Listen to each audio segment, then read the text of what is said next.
Okay, so in this video, I am just going to show you how if I use any type of pro elements, how I just make it like I flatten everything so that if my customer doesn't have pro, they can still edit the document.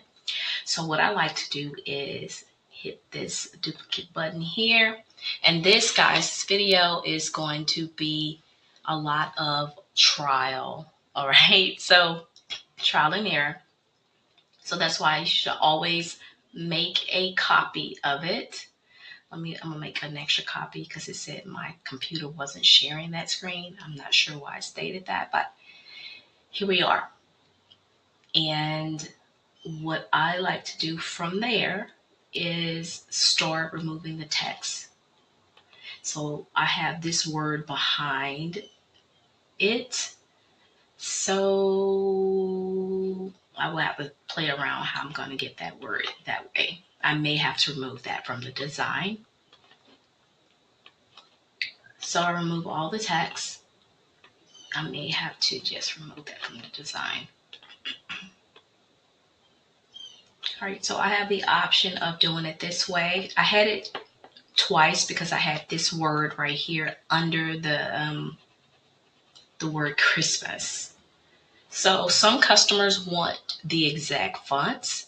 Some people like to flat lay the words, especially if you purchase fonts from somewhere else, then you want to protect your fonts. You just need to let your customer know that you can edit Christmas pajama party or whatever the text is. But other than that, for the most part, especially if it's Canva, you can allow them to use the Canva fonts, so in my case, I'm using Canva fonts and I want them to be able to edit it.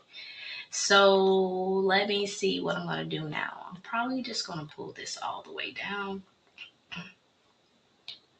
since I'm not trying to make that font that way, but I could do something else just in case. Okay, now I have my font. Now that I have my display how I like it, I just download it as a PDF. Actually, I want to do high quality. Nope, let's do PNG. And then I hit download. Oops, I did the wrong page. Sorry, I need to do page 3. Download page 3.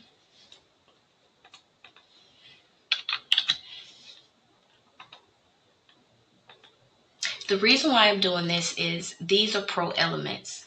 And I just randomly threw stuff here. So these are pro elements here. And if my customer doesn't have the pro element, I need to make sure that, I provide it in a way that they can still use it. So I'll make a new copy and just pretend this is on a new page. And I will give you this. I'll give you these wordings and everything else. And I will give you the updated copy as well. All right. So what I do is once I download it, I upload it here. Then I drag it. I drag it back to the drive. All right. Remember we made 3 copies. So I no longer need this one, but I'm going to keep it for you because you may want to change out the elements. All right. So I just need the words now. So what I'm going to do is make a duplicate copy again. I'm going to pull this down and I just need the wording. But all of this stuff will be in my way when I try to get the words. So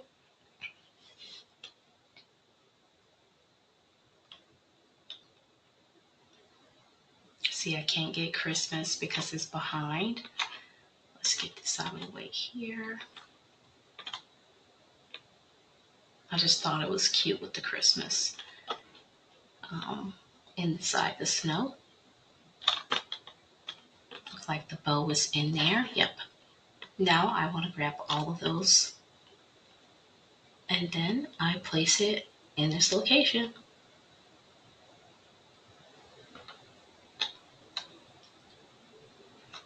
And then before I let go of everything, I just try to make sure it's lined up as soon as possible. And then this is the one that I will give the customers. See, this is flat laid. They cannot edit any of the elements, which is perfect because they really don't want to. If they like the design, they'll go with that and they'll just come in and add their own text. And so what you will do is just share this Canva link. Just pretend I'm in a brand new Canva page. This only has one invitation on there. So this is the invitation that you will share with them where they can edit the text only, because they may say, hey, I don't want please join us there. They swipe it away and then whatever. It's just you let them know the elements cannot be edited, but the text can. That's the key. Letting people know what they're getting.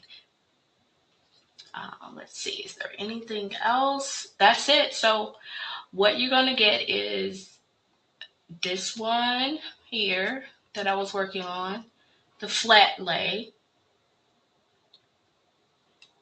not this one. And yeah, that's it.